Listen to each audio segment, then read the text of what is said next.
Narito ang ilang trivia at facts tungkol kay Sofia Fiang Smith, ang nanalo sa Pinoy Big Brother Gen 11. Tungkol sa kanyang panalo. Nanalo si Fiang bilang big winner ng Pinoy Big Brother Gen 11 noong October 26, 2024. Nakakuha siya ng 30.66% ng boto. Nangunguna siya sa 4 na finalists na kinabibilangan nina Rain Selmar, Colette Madelo at Kai Montinola. Bilang big winner, nanalo siya ng P1 million na cash prize at isang bagong bahay at lote. Ang kanyang pagkapanalo ay nagdulot ng malaking kontrobersya sa social media dahil maraming naniniwala na iba ang dapat manalo. Maraming fans ni Kai Montinola ang nagpahayag ng kanilang pagkadismaya sa resulta. Si Fiang ay isang social media influencer bago pumasok sa bahay ni Kuya. Kilala siya sa kanyang mga content tungkol sa beauty, fashion at lifestyle. Nagsimula siyang gumawa ng content sa edad na 16. Isa sa kanyang mga dahilan sa pagiging influencer ay para matulungan ang kanyang pamilya sa kanilang pinansyal na pangangailangan. Mayroon siyang malaking bilang ng followers sa iba't ibang social media platforms, kabilang ang TikTok, 9.9 million, Instagram, 1.5 million, at YouTube, 170,000 subscribers. Mahilig siya sa sapatos, lalo na sa Nike Jordans at sa pabango. Isa siyang ambivert at mahilig din siya sa steak at sa kulay na itim. Tungkol sa kanyang pagkatao sa loob ng bahay. Kilala si Fiang sa kanyang matapang at prangka na pagkatao. Dahil dito, may mga pagkakataon siyang nagkaroon ng alitan sa kanyang mga housemates. Naminomin siya ng 7 beses para ma-evict. Ipinagtanggol niya ang kanyang pagkatao sa loob ng bahay at sinabing ang pagiging prangka niya ay hindi nangangahulugang pagiging bastos. Personal na impormasyon. Ang kanyang tunay na pangalan ay Sofia Smith. Ipinanganak siya noong Mayo 14, 2006 sa Mandaluyong City.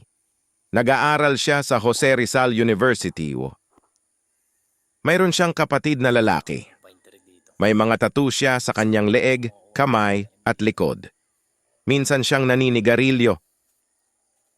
Fiang ay isang nickname na ibinigay sa kanya ng kanyang mga kaibigan dahil sa kanyang fiery personality. Ang kanyang mga kaibigan ay nagsasabi na siya ay isang firecracker at masyadong energetic. Isa siyang malaking fan ng K-pop. Madalas siyang makikitang nakikinig sa mga kanta ng mga K-pop idols at nanonood ng mga K-drama. Isa sa kanyang mga paboritong K-pop group ay ang Blackpink. Mayroon siyang mga tattoo na nagpapakita ng kanyang pagmamahal sa kanyang pamilya at mga kaibigan. Isa sa kanyang mga tattoo ay isang rose na simbolo ng kanyang pag-ibig sa kanyang ina. Mahilig siya sa paglalaro ng basketball. Kahit na hindi siya isang pro, siya ay isang matalinong manlalaro at madalas naglalaro kasama ang kanyang mga kaibigan. Mayroon siyang secret talent na hindi niya ipinakita sa loob ng bahay ni Kuya. Isa siyang foodie at mahilig magluto. Madalas niyang i-post ang kanyang mga lutong pagkain sa kanyang social media accounts at kilala siya sa kanyang masasarap na luto. Siya ay isang fashion icon at mayroon siyang sariling estilo ng pananamit. Madalas siyang makikitang nakasuot ng mga damit na trendy at fashionable. At siya ay isang inspirasyon sa maraming kabataan. Mayroon siyang strong personality at hindi siya natatakot na magsalita ng kanyang isip. Siya ay isang positive person at palaging naghahanap ng mga bagong karanasan. Dahil sa kanyang pagiging optimistic, siya ay isang inspirasyon sa maraming tao.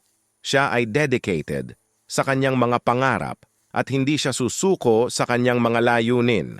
Siya ay isang role model sa maraming kabataan at siya ay isang patunay na maaari mong makamit ang iyong mga pangarap kung magtatrabaho ka ng mabuti at hindi ka susuko. Si Sofia Fiang Smith ay isang nakakatuwang at inspirasyonal na tao.